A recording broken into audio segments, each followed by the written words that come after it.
পশ্চিমবঙ্গের মুখ্যমন্ত্রী মমতা বন্দ্যোপাধ্যায়ের বক্তব্য বাংলাদেশের সার্বভৌমত্বের জন্য হুমকি বলে মন্তব্য করেছেন বিএনপি মহাসচিব মির্জা ফখরুল ইসলাম আলমগীর।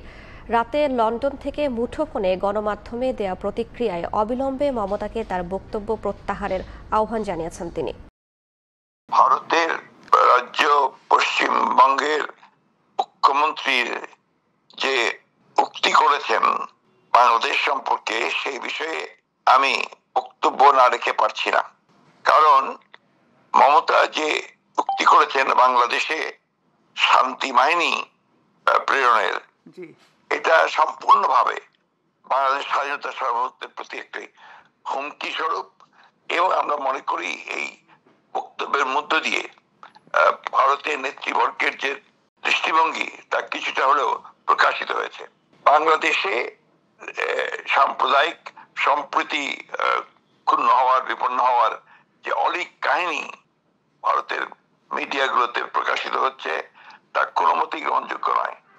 আমরা বারবার বলেছি, এখানে সাংবাদিকরা এসেছিলেন, তারাও দেখেছেন, পশ্চিমবাংলার এবং ভারতের অনেক নাম করা সাংবাদিক এসেছিলেন, তারা দেখেন যে বাংলাদেশে এই ধরনের কোনো পরিস্থিতি নেই। অথচ ভারতবর্ষের পত্রিকা এবং মিডিয়া এবং তাদের নেতৃবর্গ যেভাবে এই সম্পূর্ণ একটা মিথ্যাকে তারা প্রচার করছেন এবং বাংলাদেশের স্বাধীনতা সার্বভৌমত্বের প্রতি হুমকি দিচ্ছেন, এটা কোনো মতেই বাংলাদেশের মানুষ গ্রহণ করবে না।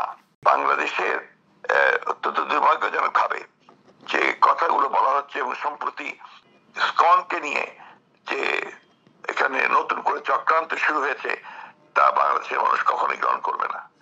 এটা খুব পরিষ্কার যে ইসকনের সাম্প্রতিক ভূমিকা এটা অত্যন্ত সন্দেহজনক, রহস্যজনক এবং বাংলাদেশের স্বাধীনতা সার্বভৌমত্বের প্রতি, বাংলাদেশের স্থিতিশীলতার প্রতি একটি হুমকি স্বরূপ। আমি মনে করি যে পশ্চিমবঙ্গের মুখ্যমন্ত্রী মমতা ব্যানার্জির এই মন্তব্য তার অবিলম্বে প্রত্যাহার করা উচিত এবং এই ধরনের কোন চিন্তাও তাদের মধ্যে আসা উচিত হবে না। কারণ বাংলাদেশের মানুষ মুক্তিযুদ্ধ করে স্বাধীন হয়েছে এবং সম্প্রতি একটা বিপ্লবের মধ্য দিয়ে তারা গণতন্ত্রকে ফিরে পেয়েছে। বাংলাদেশের মানুষ যে কোনো মূল্যে এই ধরনের চক্রান্তকে রুখে দাঁড়াবে।